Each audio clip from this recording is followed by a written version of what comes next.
What's up, Tailgaters? You're in the booth with Tailgate Nate today. Welcome to my channel. Got another Week 2 preview and prediction video up for you guys today. And this time, we're going over another top 25 matchup. You got the SEC versus the American Athletic. The Ole Miss Rebels going on the road to New Orleans, Louisiana in Yulman Stadium to take on the Group of 5 champion from last year, the Tulane Green Wave. Before we dive into this preview prediction, thank you guys so much for the support on the channel. Or I should say, thank you so much for the support that the channel has seen as of late. If you guys want to continue to see more videos, hey, my apologies. Hit the subscribe button, ring the bell so you know when that video gets uploaded.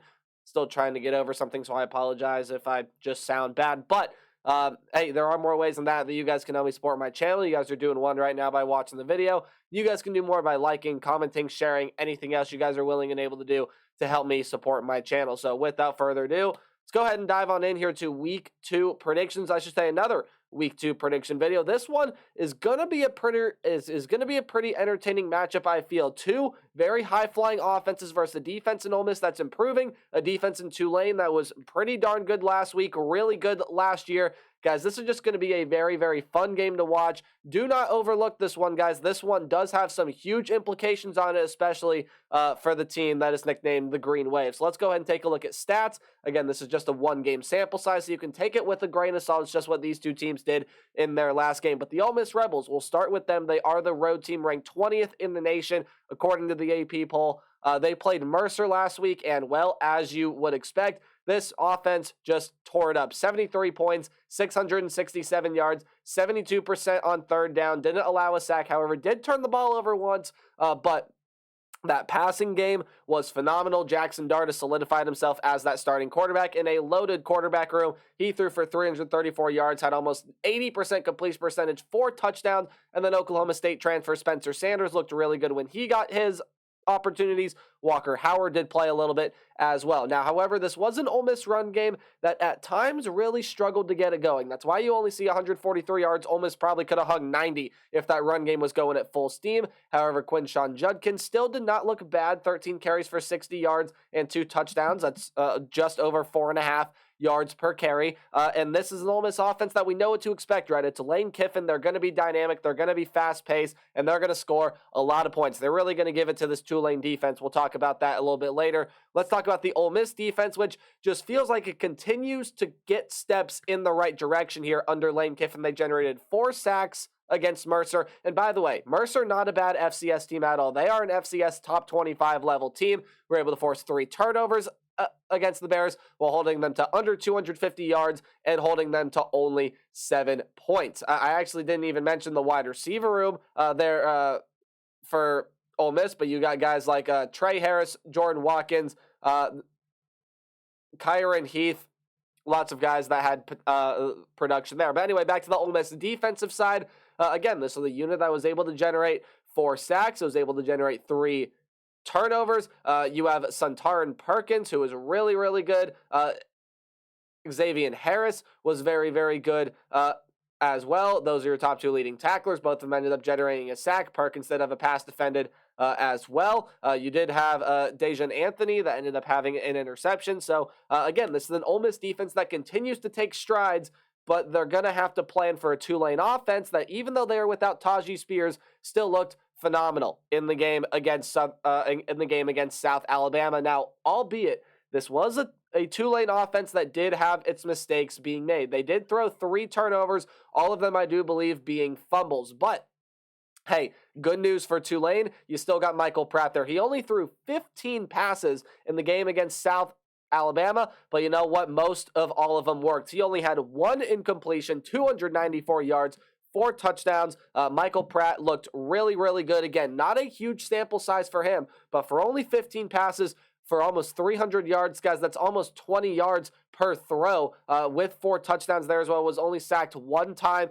Just clean up those fumbling issues here against this Ole Miss defense, and you should be good to go there in the game. Speaking of rushing, again, it's really hard to replace a guy like Tajee Spears, but you're going to be trying. Guys like Makai Hughes got some carries. Again, Shedra Lewis, who I thought was going to have a little bit of a better game, only ended up averaging around 3 yards per carry. I think he's really going to start to find his rhythm. And the Michael Pratt, of course, had some scrambles there as well. But moving over to the Tulane defensive side, Again, guys, this is a Tulane defense that was really, really good last season, and it proved its worth there against South Alabama. They forced 5 turnovers. Now, albeit it was a little bit of sloppy play on the Jaguars' part, but Tulane forcing 5 turnovers. I mean, that just has to show you that this defense is for real, or again, South Alabama's offense had a bad day. I think it was kind of a mix of both, but I do think that this Tulane defense is here. They are dominant, and they are really, really good. Platt, linebacker Corey Platt, 15 tackles, 1 sack. You had Patrick Jenkins get 2 sacks. You had Cameron Hamilton get 2 sacks there as well. 5 sacks generated by this defense. Only allowed 17 points, 265 yards. And guys, that's a really good South Alabama team that they just played. They're really sound offensively. They're really sound defensively. And Tulane just kind of carved them up. It was really no big deal for them. Again, South Alabama did have some sloppiness issues, and so did Tulane, albeit. So really, when you take those away, it still was kind of a mauling. When you go ahead and take a look at it just with the naked eye, right? Tulane really was able to take it and pretty much do whatever they want against the South Alabama Jaguars. Meanwhile, for the Ole Miss Rebels, it definitely takes a step up for them this week. Tulane is by far, in my opinion, at least as of right now, the best group of 5 teams. So Ole Miss not going to walk away from this one without at least a challenge from the Tulane Green Wave, which, getting into it now, brings us to your what to watch for, kind of like the keys to the game, things like that. We're going to start with the visiting team, the Ole Miss Rebels. 1, you have, I shouldn't say have to, because it's just what it does every single game, right? Let the Lane Kiffin offense work. It will have more than enough chances to be able to maybe not put this game away, but more than enough chances to score. We know it's going to work fast. You've got a great group of wide receivers there. Quinshon Judkins, my apologies, one of the best running backs in the entire country. Don't know why it's so hard for me to talk recently, but Jackson Dart, that quarterback, has solidified himself. And hey, even if he goes down, knock on wood, I hope not for the sake of the Ole Miss Rebels. You got Spencer Sanders, you got Walker Howard. This is a loaded quarterback room. Let the Lane Kiffin offense work again. More than enough times will come. But you have to contain and limit this pass rush from Tulane. They have a lot of guys up front that are proven to get to the quarterback. I just read off some names there. They had 3 guys get at least 1 sack. They had 2 guys get 2 sacks. Oh, and they had 1 guy get 15 tackles last game as well there in the linebacker in Platt. So you really have to be able to contain and limit this pass rush, have the offensive line open up holes for the running game, and let the quarterback room work, as well as you have to create pressure on Pratt. You have to be able to force him outside of the pocket, be able to force him to make some difficult throws. That relies on the secondary there as well to be able to create the pressure on Pratt to maybe be able to throw some balls he doesn't really want to. Speaking of Michael Pratt, though, I think he's going to have to outduel this Rebel quarterback room. I think Michael Pratt is perfectly capable of being able to do so. I think he is a more than good enough quarterback. That sense did not make any sense.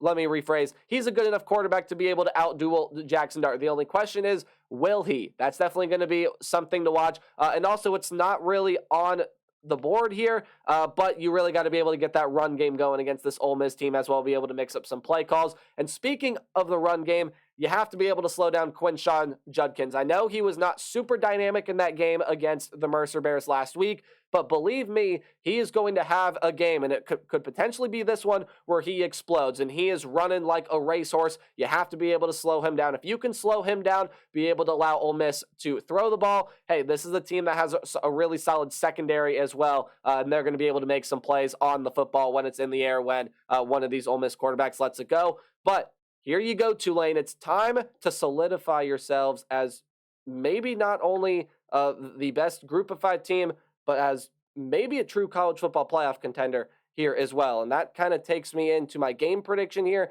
You got the Ole Miss Rebels. You got the Tulane Green Wave, guys. This is going to be a very, very good game. Ole Miss, 7.5-point favorites right now. 77% chance to win according to FPI.